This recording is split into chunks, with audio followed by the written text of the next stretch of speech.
اللهم صل على سيدنا محمد يا رب صل وسلم دائما ابدا على حبيبي. کہ حضرت صلی اللہ علیہ وسلم کی تیاری رجب کے مہینے سے ہوتی تھی. دعا آپ کے سامنے عرض کر دی، جب موقع ملے، جس وقت یاد آ جائے اس کو پڑھی، اللہ سے مانگی.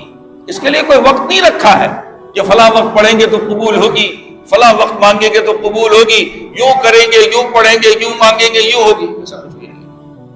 دعا سکھا دی ہے، جب موقع ملے، جب یاد آئے پڑھی. کیا ہے؟ اے اللہ ہمیں رجب اور شعبان کے مہینے میں برکت عطا فرما اور رمضان المبارک کے مہینے تک پہنچا.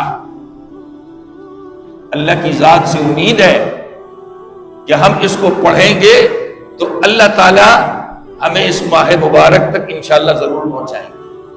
ہمارے دل میں ایک تمنا ہوتی ہے نا، تھوڑا اور جی لیں، مستی کی زندگی گزار لیں، تھوڑا اور جی لیں، بڑی مستی کی زندگی ہو جائے. ابھی رجب سے مانگیں گے رمضان تک کی کم از کم 2 مہینے جینے کی ایک آس تو مل رہی ہے کہ نہیں مل رہی؟ وہ چیز بتاؤں نا جو آج ہم سوچتے ہیں، پیسہ، زندگی، دنیا کی چیزیں. اسی لیے میں نے بات چھیڑ دی، اور کوئی اور مقصد نہیں ہے. باقی اللہ نے جس کی جتنی زندگی رکھی ہے وہ جیے گا. جب اس کی موت کا وقت آئے گا اس کو دنیا سے جانا ہے، کسی کا باپ بھی اس کو نہیں روک سکتا. اب سوال یہ ہے، ہم اللہ سے دعا تو مانگ رہے ہیں، دعا مانگنے کے ساتھ اور کرنا کیا ہے؟ دیکھیے بڑا احترام والا مہینہ ہے. میں اس مہینے کے احترام کے لیے ایک جملہ کہنے جا رہا ہوں. ایک کتاب کے اندر حضرت سہل بن عبداللہ تستری رحمت اللہ علیہ، جن کو تستری بھی کہا جاتا ہے، ان کا قول لکھا ہے. کہا حضرت صلی اللہ علیہ وسلم اپنی والدہ محترمہ کے پیٹ میں جب اللہ تعالیٰ نے آپ کو وجود دیا، یہ رجب کا مہینہ.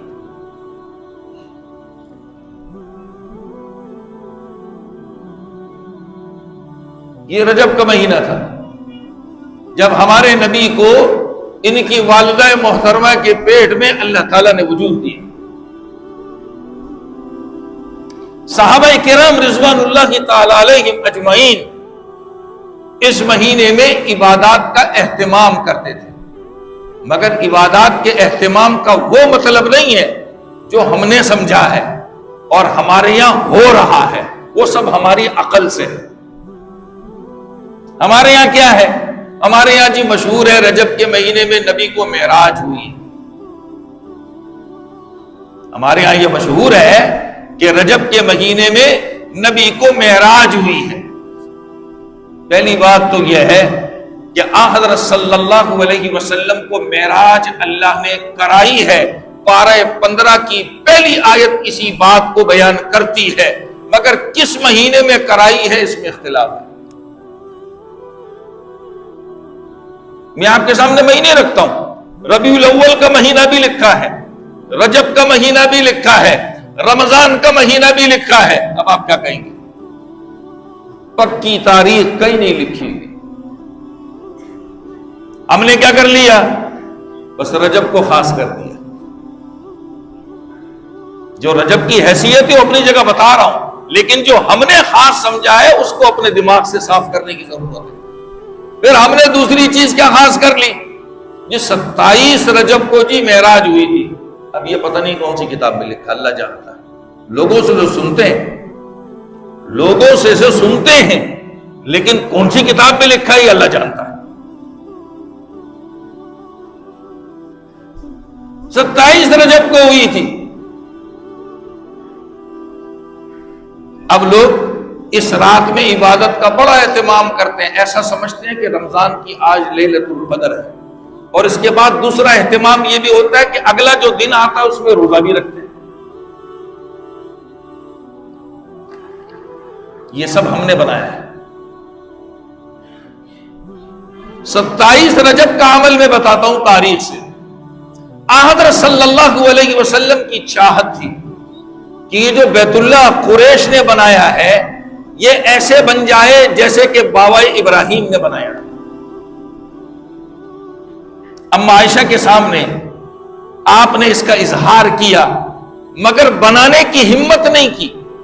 ہمت اس لیے نہیں کی کہ آپ نے اما عائشہ کے سامنے فرمایا کہ یہ قریش کے لوگ ابھی نئے نئے اسلام میں داخل ہوئے، کفر سے نکل کے آئیں گے، چونکہ بنایا انہوں نے تھا، ان کے آبا و اجداد نے بنایا تھا، اگر اس کو توڑ دیا جائے تو ایک بڑی لڑائی ہو جائے گی۔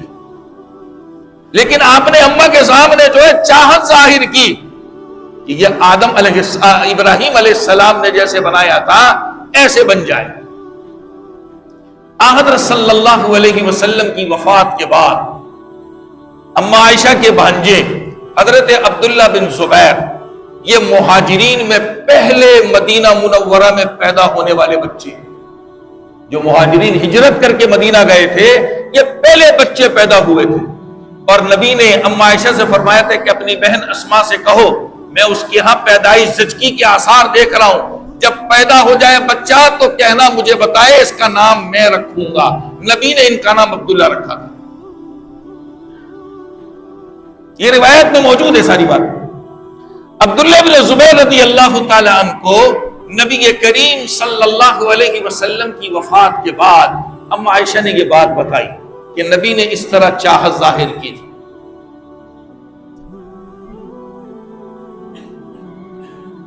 60 کے بعد کی بات ہے، 60 ہجری کی۔ عبداللہ بن زبیر رضی اللہ تعالی عنہ کو جب مکہ مکرمہ پہ غلبہ حاصل ہوا، گورنر بنے آپ، تو آپ نے بیت اللہ کو توڑا، اور توڑنے کے بعد ایسے بنایا جیسے کہ حضرت ابراہیم علیہ السلام نے اس کی تعمیر کی۔ اور اللہ کی شان دیکھیے، اتفاق سے جس دن یہ بیت اللہ کی تعمیر مکمل ہوئی وہ 27 رجب کا دن تھا۔ جب یہ تعمیر مکمل ہو رہی تھی، آپ نے لوگوں کو جمع کیا اور خوشی میں فرمایا کہ اللہ تعالیٰ نے اپنے گھر کو بنوایا ہے، اتنا بڑا کارنامہ ہوا ہے، لوگوں شکرانے کے جانور قربان کر۔ کیا کہا؟ لوگوں شکرانے کے جانور قربان کرو۔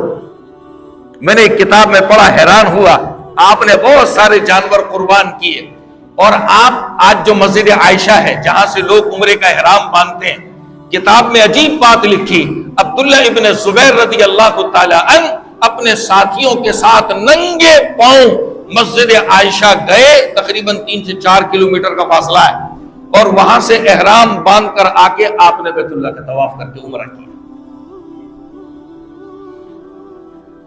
یہ اتفاق ہوا کہ 27 رجب تھی ہے۔ آپ نے اس طور پر یہ کام کیا۔